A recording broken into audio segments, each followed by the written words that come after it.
As a review from the last few slides that we just went over in the previous screencast, we're going to be looking at some of the earliest Renaissance paintings.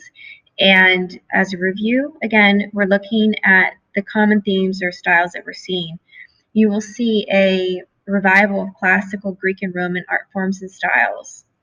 You'll see a faith in the nobility of man, this idea of humanism, and also religious subjects will be in scenes from more everyday life, more natural sort of settings. The mastery of illusion. We're going to see painting techniques that are maximizing depth, such as linear perspective, foreshortening, and sfumato, and also naturalistic realism of faces and figures. Things like proportion, for instance, are being utilized for accuracy.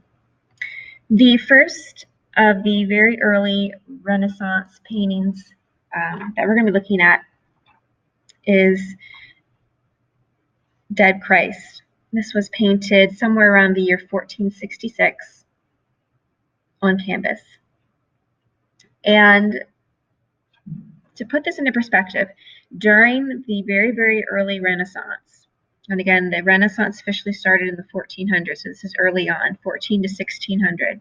So in 1466, when this painting was finished and viewed, people were shocked. They were stunned. They were fascinated by the realism, and just thinking back to what we had seen in the previous presentation on the medieval time period, how everything was flattened and elongated and there was no use of perspective. Here we have extreme foreshortening being used. And foreshortening is just anything that's in the foreground appears larger. Things that are pushed back into the background appear shortened. And as Christ is laying in this pose with the feet closest to us, it just exaggerates this use of creating an illusion of depth. You have a slab of marble that Christ is laying on. The viewer can look directly into the face of Christ and at the same time see nail holes. We see that the flesh is torn back. Just extreme realism, very, very lifelike. Even the folds of the fabric are so well done that it's you can imagine that when this was viewed, it just caused people to go into awe. The devout 15th century Italian, think of their perspective during this time. This is an image that would have aided in meditation. It would have been something that would have been displayed in their house in an area where they would pray. And something like this would kind of get them into that mindset of the purpose of their prayer. Marrying deep faith or deep faithfulness with scientific observation is a great way to sum this up. Scientific observation of using, again, perspective along with this deep faithfulness of Christ and the religion during this time. The Masaccio's Holy Trinity, this is 1427, again, early Renaissance painting. It is a fresco style painting. And this is located in the Santa Maria Novella in Florence. We're going to be looking at a video describing this, but I do want to show you, kind of to reiterate what you'll be seeing, is the imagery that's being used here. And again, the use of perspective, 1-point perspective, where the lines here on the left, you can see the guidelines would all be kind of zeroing in on this vanishing point right here. And this, again, was painted as a fresco. It was on the wall of the Santa Maria. And it just would be one of those things, again, that early on people would be stunned by. They would be amazed by how real this image looked. Adam's skeleton is down here at the bottom, is laid out, and there are some words inscribed at the bottom, and it says, I was once as you are, and what I am you also shall be. This was considered cutting edge during this time period.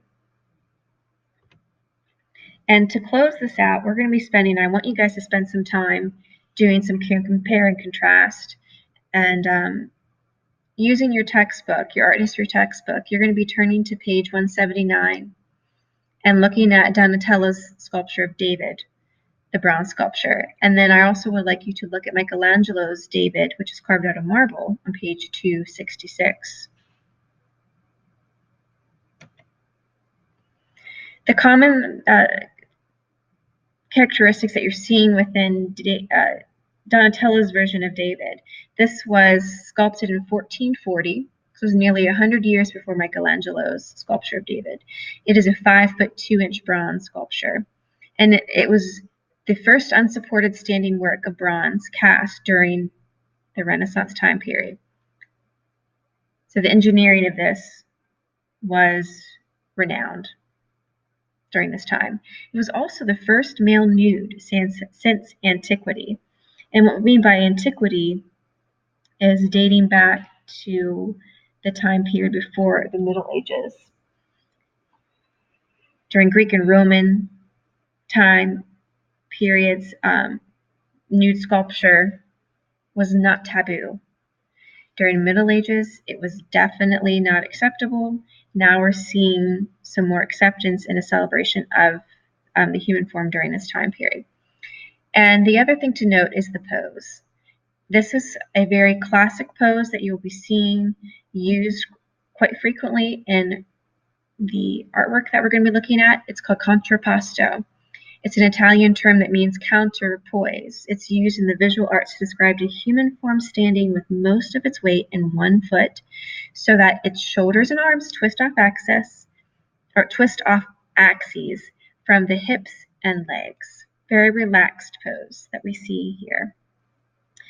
This was after the fight of David and Goliath, the story of the odds being against the favor of David, and he ended up defeating Goliath. But yet, notice too that this sculpture is of a very feminine form, very young, not nearly as more mature and as a developed physique as the sculpture of David done by Michelangelo. He's not as confident in himself as a young leader would look when facing a giant.